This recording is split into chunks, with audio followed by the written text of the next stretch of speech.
एक लड़की को बचाने की कोशिश में पेश ईसान की जान चली गई थी, लेकिन उसकी मौत के साथ ही एक नई कहानी शुरू होती है।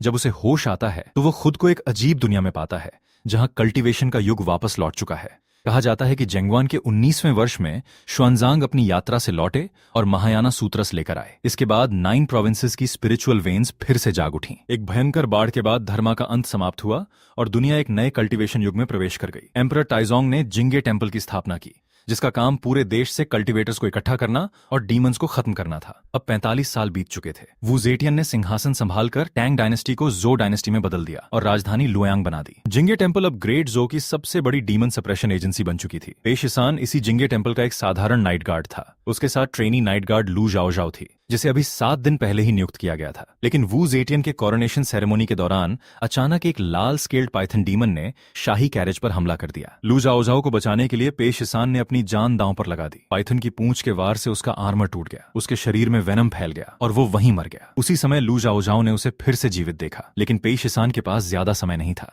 तभी उसके सामने सिस्टम सक्रिय हुआ। ये था life for power system. System के केवल 2 मुख्य काम थे, डेमंस को मारकर लाइफ स्पैन हासिल करना और उस लाइफ स्पैन को खर्च करके कल्टीवेशन टेक्निक्स खरीदना। लेकिन पाइथन का वेनम उसके हार्ट तक पहुंच चुका था। उसके पास केवल 3 घंटे की जिंदगी बची थी। पेश ईसान ने तुरंत सिस्टम से पूछा कि क्या किसी इंसान को मारकर लाइफ स्पैन हासिल किया जा सकता है। सिस्टम ने साफ बताया कि ह्यूमन से लाइफ स्पैन नहीं मिलेगा, केवल डीमंस और मॉन्स्टर्स को मारने से ही लाइफ स्पैन प्राप्त किया जा सकता है। तभी पेश ईसान ने उसी घायल पाइथन डीमन से लड़ने का फैसला किया। लू जाओ ये सुनकर हैरान रह गई। वो पाइथन कोई साधारण डीमन नहीं था, वो शुआंगांग रियल्म का ग्रेट डीमन था, जबकि पेश ईसान केवल बोन फॉर्जिंग रियल्म के शुरुआती चरण में था। यहां तक कि जिंगे टेम्पल के कई शक्तिशाली अधिकारी भी उसे रोक नहीं पाए थे। लेकिन पेश ईसान ने पीछे हटने के बजाय सिस्टम खोल लिया। उसके पास केवल 3 घंटे की लाइफ स्पैन थी। सिस्टम में कई शक्तिशाली टेक्निक्स मौजूद थीं, लेकिन उनकी कीमत सैकड़ों साल की लाइफ स्पैन थी। आखिरकार उसे सबसे सस्ती टेक्निक मिली, great sun Tathagata demon slaying blade का इंट्रोडक्टरी चैप्टर, जिसकी कीमत केवल 1 घंटे की लाइफ स्पैन थी। पेश ईसान ने तुरंत इसे खरीद लिया। अब उसके पास सिर्फ 2 घंटे की लाइफ स्पैन बची थी। सिस्टम ने चेतावनी दी कि टेक्निक खरीदने से उसका कल्टीवेशन रियल्म नहीं बढ़ेगा।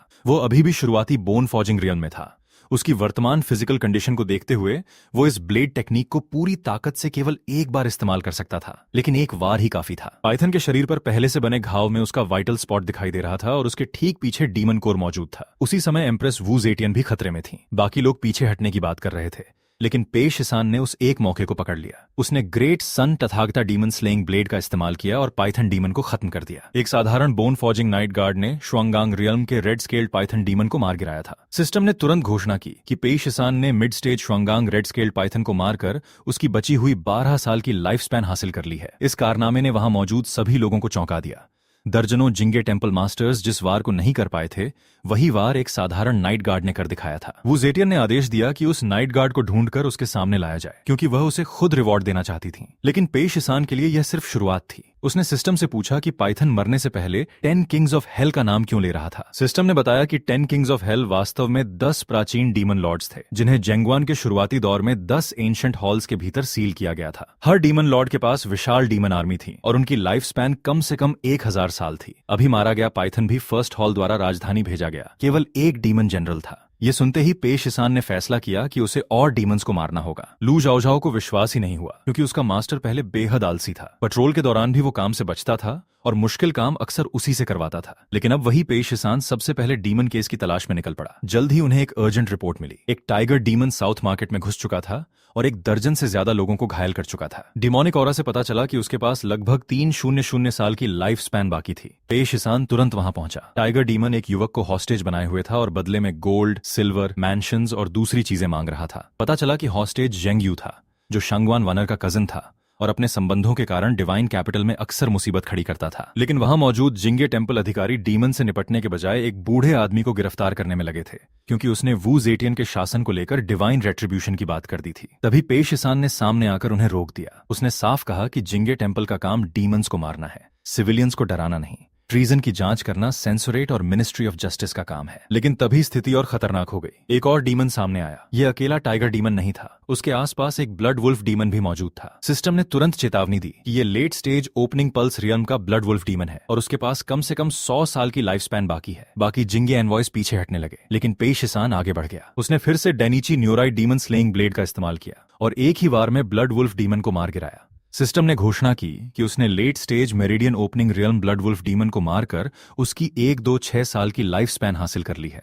उसकी कुल लाइफ स्पैन अब 1-3-8 साल हो चुकी थी। पेश सन ने तुरंत सिस्टम से टेक्निक अपग्रेड करने की कोशिश की, लेकिन उसे पता चला कि great sun Tathagata demon blade को माइनर मास्टरी तक ले जाने के लिए 30 साल की लाइफ स्पैन होने के बावजूद वो ऐसा नहीं कर सकता। कारण था उसका कल्टीवेशन रियल्म। माइनर मास्टरी के लिए कम से कम मेरिडियन ओपनिंग रियल्म जरूरी था, जबकि पेश सान अभी बोन फॉर्जिंग रियल्म में था। अगर वो जबरदस्ती हाई लेवल टेक्निक अब्सॉर्ब करता तो उसकी मेरिडियंस फट सकती थीं। इसके बाद उसने सिस्टम से उन एंट्री लेवल टेक्निक्स की सूची मांगी जिन्हें वो अभी खरीद सकता था। उनमें body protection technique, mountain finger technique और moon stepping wind chasing step जैसी टेक्निक्स थीं। लेकिन पेश सान ने सबसे महंगी टेक्निक चुनी, गोल्डन आइज ऑफ ट्रूथ का इंट्रोडक्टरी चैप्टर। इसकी कीमत 1-2-0 साल की लाइफ स्पैन थी। सिस्टम ने खरीद की पुष्टि की और उसकी लाइफ स्पैन घटकर 18 साल रह गई। लेकिन असली खतरा अभी बाकी था। टाइगर डीमन अब भी हॉस्टेज को पकड़े हुए था। पेश सान को शक हुआ कि वो इतनी अफरा तफरी के बावजूद भाग क्यों नहीं रहा और हॉस्टेज को नुकसान क्यों नहीं पहुंचा रहा। तभी सिस्टम ने चेतावनी दी। टाइगर डीमन साधारण मॉन्स्टर नहीं था। वो शुआंगांग रियल्म के शुरुआती चरण का व्हाइट क्रेस्टेड टाइगर डीमन था और उसके शरीर पर मौजूद demon mark first hall of the 10 Kings of hell से जुड़ा था। इसका मतलब साफ था, ब्लड वुल्फ और टाइगर डीमन दोनों एक ही योजना का हिस्सा थे। टाइगर डीमन ने फर्स्ट हॉल की योजना को बर्बाद करने के लिए पेश सान को धमकी दी, लेकिन पेश सान ने जवाब में अपना ब्लेड निकाल लिया। उसने great sun Tathagata demon slaying blade से वार किया और एक ही स्ट्राइक में व्हाइट क्रेस्टेड टाइगर डीमन को भी मार गिराया। सिस्टम ने तुरंत घोषणा की कि पेश सान ने अर्ली स्टेज शुआंगांग व्हाइट क्रेस्टेड टाइगर डीमन को मारकर उसकी बची हुई 3-6-0 साल की लाइफ स्पैन हासिल कर ली है। अब उसकी कुल लाइफ स्पैन बढ़कर 3-7-8 साल और 2 घंटे हो चुकी थी। लेकिन इस पूरी घटना के पीछे डीमंस का असली लक्ष्य अभी सामने आना बाकी था। पूछताछ के दौरान पता चला कि टाइगर डीमन एक खास स्क्रोल की तलाश में था। जेंग परिवार के पास बहुत सारा धन और कीमती सामान था, लेकिन उसे असल में किसी खास स्क्रिप्चर की जरूरत थी।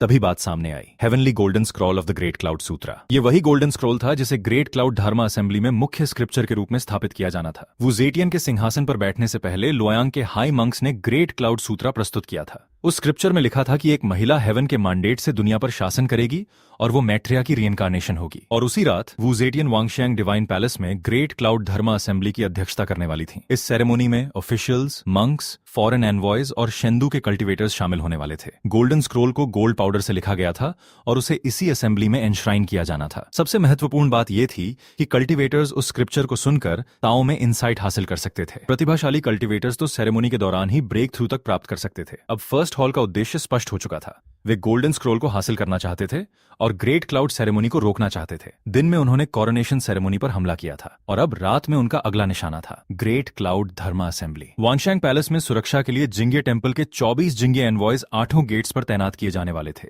जबकि 12 और एनवॉयज पैलेस की दीवारों और रूफ टॉप्स पर पेट्रोल करने वाले थे। लेकिन 10 प्राचीन डीमन लॉर्ड्स में से फर्स्ट हॉल की योजना अभी खत्म नहीं हुई थी, क्योंकि असली हमला अब शुरू होने वाला था। ग्रेट क्लाउड धर्मा असेंबली की सुरक्षा के लिए तैयारियां पूरी हो चुकी थीं। आसपास की सड़कों को घेरने के लिए 12 नाइट गार्ड्स तैनात किए गए थे। उनका काम था सेरेमनी एरिया में आने वाली हर कैरेज, सामान और व्यक्ति की जांच करना। जिंगे टेम्पल और पैलेस की संयुक्त अनुमति के बिना किसी को भी वांगशियांग पैलेस के पास जाने की इजाजत नहीं थी। इस सेरेमनी के लिए एम्प्रेस ने गान्ये टेम्पल की डिवाइन नन हुइजन को विशेष रूप से बुलाया था। वही ग्रेट क्लाउड सूत्रा का पाठ करने वाली थी। पेश सान को यह थोड़ा अजीब लगा, क्योंकि इतनी बड़ी धर्मा असेंबली में आमतौर पर दूसरे टेम्पल्स के हाई रैंकिंग मंक्स के शामिल होने की उम्मीद थी। लेकिन बताया गया कि एम्प्रेस का गन्ये टेम्पल से पुराना संबंध था और ग्रेट जो की स्थापना के बाद ये पहली ग्रेट क्लाउड धर्मा असेंबली थी। वांगशियांग डिवाइन पैलेस के भीतर इनर ऑल्टर एम्प्रेस के थ्रोन के बहुत करीब बनाया गया था। इसलिए गन्ये टेम्पल की डिवाइन नन्स का वहां स्क्रिप्चर का पाठ करना पैलेस प्रोटोकॉल के अनुरूप था और उस स्क्रिप्चर की उस मान्यता को भी दर्शाता था कि एक महिला का शासन हेवन के मैंडेट के अनुसार है। बाकी टेम्पल्स के मंक्स भी सेरेमोनी में शामिल होने वाले थे, लेकिन वे अपने अपने टेम्पल्स में ग्रेट क्लाउड सूत्रा का पाठ करेंगे। इसी दौरान सुरक्षा के लिए आदेश दिया गया कि अगर कोई डीमन, मॉन्स्टर या सस्पिशियस व्यक्ति हेवनली मैंडेट गोल्डन स्क्रॉल के पास पहुंचने की कोशिश करे तो उसे तुरंत रोक दिया जाए। अगर कोई विरोध करे तो उसे बिना किसी दया के मार दिया जाए। सभी टीम्स को तैयारी करने और 1 घंटे बाद निकलने का आदेश मिला। इसके बाद पेश सान को शेन चिंगवान ने अकेले बुलाया। सबसे पहले उसने उसकी चोटों के बारे में पूछा। पेश सान ने बताया कि अब वह पूरी तरह ठीक है। फिर शेन चिंगवान ने साउथ मार्केट की घटना के बारे में पूछा। पेश सान ने बताया कि उसने ब्लड वुल्फ डीमन और व्हाइट फ्रंटेड टाइगर डीमन दोनों को मार दिया था और साथ ही यंग मास्टर जेंग यू को भी बचाया था। शेन चिंगवान उसके बदले हुए व्यवहार को देखकर हैरान थी। पहले जब भी पेश सान डेमन्स का सामना करता था, वह जिंगे गार्ड्स के पीछे छिप जाता था या सिविलियंस को इवैक्यूएट करने का बहाना बनाकर लड़ाई से बच जाता था। पेश सान ने सफाई दी कि वो अपने साथियों को क्रेडिट कमाने का मौका देता था और अब जब उसके पास एक अप्रेंटिस थी तो वह लू जाओजाओ को भी अपनी क्षमता दिखाने के अवसर देना चाहता था। फिर बात उस पाइथन डीमन तक पहुंची जिसने पहले लू जाओजाओ को बचाते समय पेई शिसान को घायल किया था। शेन चिंगवान ने पूछा कि क्या पाइथन का वेनम अभी भी उसके शरीर में था। पेई शिसान ने बताया कि पॉइजन पहले ही साफ हो चुका था क्योंकि जाओजाओ ने उसे रिजुविनेशन पिल दी थी। शेन चिंगवान फिर उसे लू जाओजाओ के साथ लेकर मजाक करने लगी, लेकिन पेई शिसान ने साफ कहा कि दोनों के बीच ऐसा कुछ नहीं था। उसने यह भी समझाया कि जिंगे टेंपल में साथ काम करने वाले लोग अक्सर लाइफ और डेथ सिचुएशंस में एक दूसरे पर भरोसा करते हैं, इसलिए उस कमराडरी को गलत समझना आसान है। गाइज, कुछ चैनल रिलेटेड प्रॉब्लम की वजह से इस चैनल पर फुल वीडियो अपलोड नहीं हो पाया है, लेकिन आप बिल्कुल परेशान मत होना। फुल वीडियो का लिंक डिस्क्रिप्शन में और पिंड कमेंट में दिया गया है, आप वहां से जाकर पूरी वीडियो देख सकते हैं। और गाइज, हमेशा की तरह आप सभी ने जो इतना सपोर्ट और प्यार दिया है उसके लिए दिल से बहुत बहुत धन्यवाद। आप लोग ऐसे ही अपना सपोर्ट बनाए रखिए। Thank you so much guys.